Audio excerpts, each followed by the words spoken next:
চলো বাকি আর কটা পার্সেল রয়েছে এগুলো সব একবারেই ওপেনিং করি, একবারেই আনবক্সিং করি, কারণ অনেক দিন ধরে এখানে পড়ে রয়েছে।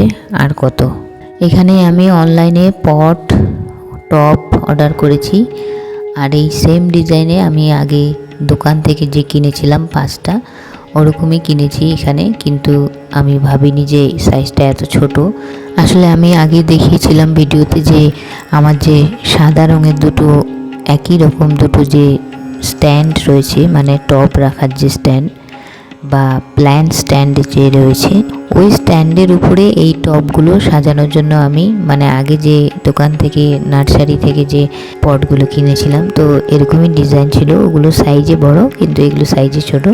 তো আমি ভাবলাম দুটো স্ট্যান্ডে একই ডিজাইনের পট আমি রাখবো।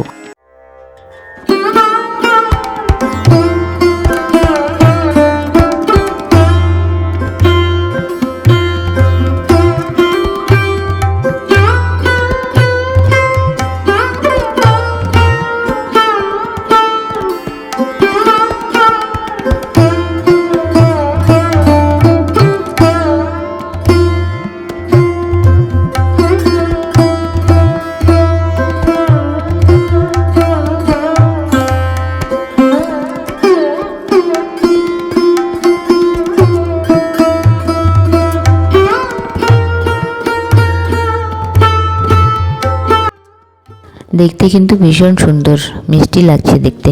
আরও একটা আনবক্সিং করি, এটা করি। এবার এটাতে কি আছে দেখি মানে আমি জানি যে এটার মধ্যে কি আছে, তোমাদেরকে দেখানোর জন্য আমি দেখাচ্ছি।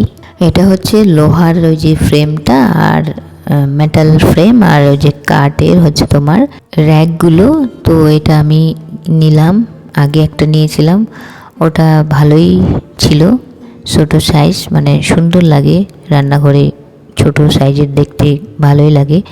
তো আরও একটা নিলাম অন্য ডিজাইনের। এটা আমি এখন সেট করছি, সেট করে দেখাচ্ছি কেমন হলো।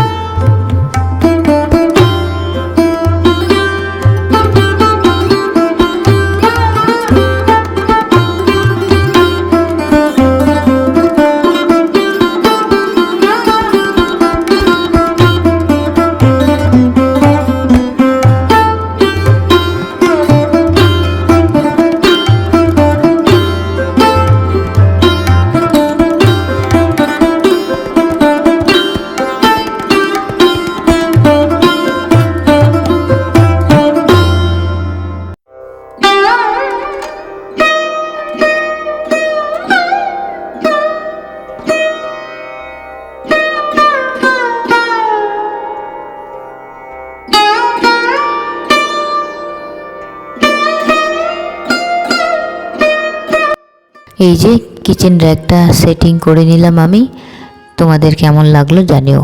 তবে এগুলো কিন্তু খুব একটা শক্তপোক্ত না, মানে দেখতেই পাচ্ছ যে মেটালের যে স্ট্যান্ডগুলো রয়েছে, লোহার ফ্রেমটা, ওটা কিন্তু খুব বেশি মোটা না, মানে পাতলা একটা পাতির মতো, সেই জন্য খুব বেশি শক্তিশালী কিন্তু না। অনেক ভারী ভারী জিনিস ওর মধ্যে কিন্তু রাখা যাবে না, হালকা ফুলকা কিছু জিনিসই রাখা যাবে। তার সাথে আমি এটাও অনলাইনে অর্ডার করেছি, এটাও হচ্ছে কাঠের, আর ফ্রেমটা হচ্ছে লোহার, কালো রং দিয়ে দিয়েছে। এটা ভালো ছোট ছোট চামচ বা চাকু এসব রাখা যাবে, মানে কম হাইট যেগুলো সেগুলো রাখা যাবে। বড় বড় যেগুলো থাকে, বড় বড় চামচ, ওগুলো কিন্তু এখানে রাখা যাবে না। আসলে আমি এটা কাঠের নিলাম, যেহেতু ওই র্যাকগুলো কাঠের, তো সেই জন্য আমি ভাবলাম যে একই রঙের, মানে ম্যাচিং করার জন্য কাঠ, সেই জন্য এটাকে নিলাম।